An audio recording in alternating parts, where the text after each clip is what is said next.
Hey guys, welcome back to our channel. কেমন আছো তোমরা সবাই? আশা করছি সবাই খুব ভালো আছো। আমি সোনিয়া চলে এসেছি আমার আরও একটি নতুন ব্লগ নিয়ে। আজ 15ই ডিসেম্বর রাতে আমরা প্ল্যান করে শুয়েছিলাম যে দক্ষিণেশ্বরে যাব সকালবেলা, কিন্তু প্রচণ্ড ঠান্ডা আর কুয়াশা থাকার কারণে ঘুম থেকে উঠেও আবার শুয়ে পড়েছি, যাওয়া আর হয়নি। অনেকটা বেলায় উঠেই ঘুম থেকে রাহুলকে বললাম দূরে যাওয়া হয়নি তো কী হয়েছে, আমাদের সামনে তো আরও একটা দক্ষিণেশ্বরের মন্দির রয়েছে, সেখান থেকেই পুজোটা দিয়ে আসি। তো চলে এসেছি আমরা আমাদের এখানে পুজো দিতে দক্ষিণেশ্বরে। ঠাকুরমশাই গেট এখনও খোলেনি, একটু পরেই খুলবেন। ঠাকুরমশাইয়ের এখনও পুজো করার সময় হয়নি, আমরা অনেকটাই সকাল করে চলে এসেছি। আর আমাদের পুজোটা দিয়েই ঠাকুরমশাই তারপর নিজের পুজো করবেন। তো চলো আমরা আমাদের পুজোটা আগে দিয়ে দিই।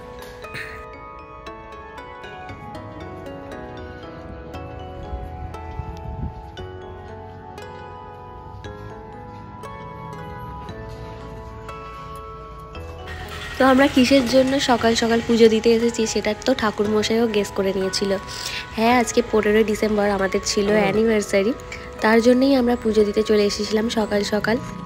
আজ আমাদের সারাদিন কোনো রকমই কোনো প্ল্যান নেই, আজ একটু খুব ব্যস্তর মধ্যে দিয়ে দিনটা আমাদের কাটবে।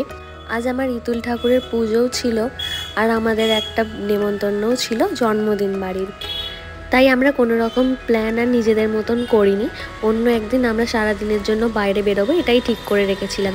তো এই প্রতিদিনের মতন আমি কোথাও গেলে আমার ননদি আমার চুলটা বেঁধে দেয়, তো ওই বেঁধে দিয়েছে আর বললো বৌদি তোমার একটা ছবি তুলি চুলের, কেমন হয়েছে সবাই অবশ্যই কমেন্টে জানিও। তো এই যে আমি পুরোপুরি এখানে রেডি হয়ে গেছি আর আমার ননদও এখানে এখনও রেডি হচ্ছে, আর রাহুলও এসে গেছে এই মাত্র, ও রেডি হচ্ছিল। মাও পুরোপুরি রেডি হয়ে এখানে বসে রয়েছে। এই যে রাহুলও এখানে গাড়ি নিয়ে চলে এসেছিল আগে থেকেই, আমরা রেডি হয়ে সবাই বসেও পড়েছি গাড়িতে। আজকে রাহুলই গাড়িটা চালিয়ে আমাদের নিয়ে যাবে। আজকে আমাদের নেমন্তন্নটা ছিল রিসরায়। আর এই যে আমরা এখন ডানকুনি মিলন মেলার সামনে রয়েছি। ভাবি মাকে ইয়ার্কি করে বলছিল মেলা থেকে ঘুরে যাবে নাকি, মা বলল আসার সময় ঘুরে যাব।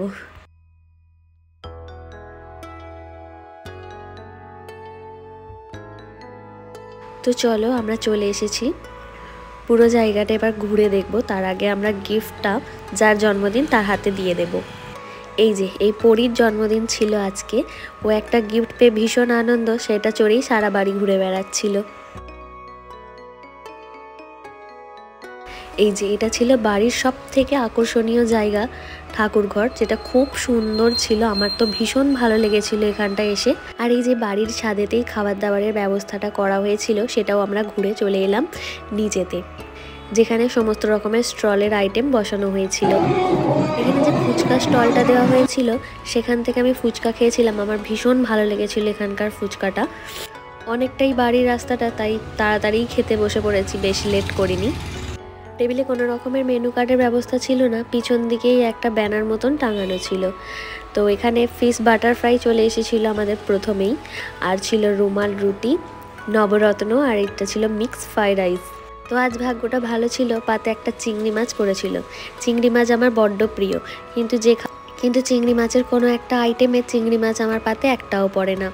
আর ভাগ্যটা এতই ভালো, রাহুল আর দিশা ওরাও খায় না, তাই ওদের পাতের গুলো আমাকেই তুলে দিয়ে দেয়।